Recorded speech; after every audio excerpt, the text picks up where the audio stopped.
Let's return now to the news that the BBC's confirmed it's appointed someone to carry out an independent review of its workplace culture with a particular focus on preventing abuse of power. Well, our arts and entertainment correspondent Katie Spencer has more on this. And Katie, this comes hot on the heels of some very high-profile incidents. Yeah, it's been quite a trying year, hasn't it, for the BBC, to put it mildly. What with Hugh Edwards being pleading guilty to accessing child abuse images, we've also had the Strictly scandal, them looking into allegations of abuse on the part of professional dancers, which they cleared the dancer in question just very recently, Giovanni Panice.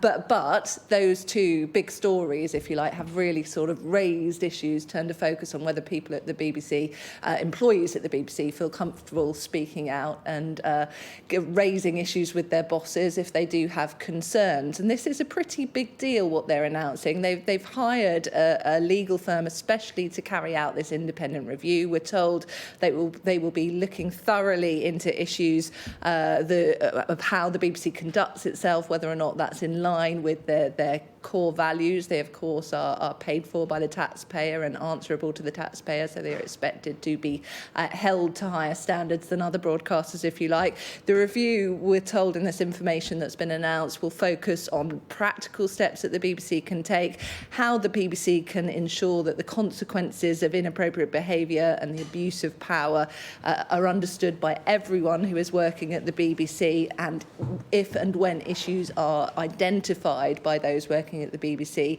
that they are raised with managers in a timely fashion and that they are escalated if they need to be escalated. One of the criticisms that there was levelled at Hugh Edwards when stories started emerging about him in the papers was that the parents of a family who had raised complaints in the very beginning.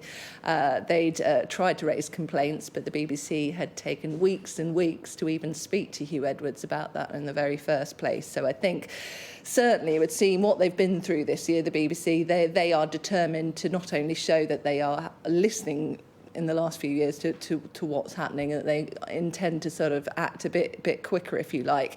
Samir Shah, the relatively new BBC chair, has put out a statement with this announcement of the review, and in that statement he says, "I cannot emphasise enough that I am fully committed to tackling inappropriate or abusive behaviour. For most of us, it is a joy to work at the BBC, and that should be the case for everyone. Nobody working in the BBC should ever feel fear or worry while working here." So this sounds like this is going to be a very serious review, very keen to hear from all employees across the BBC's various departments, and intending to report back next spring.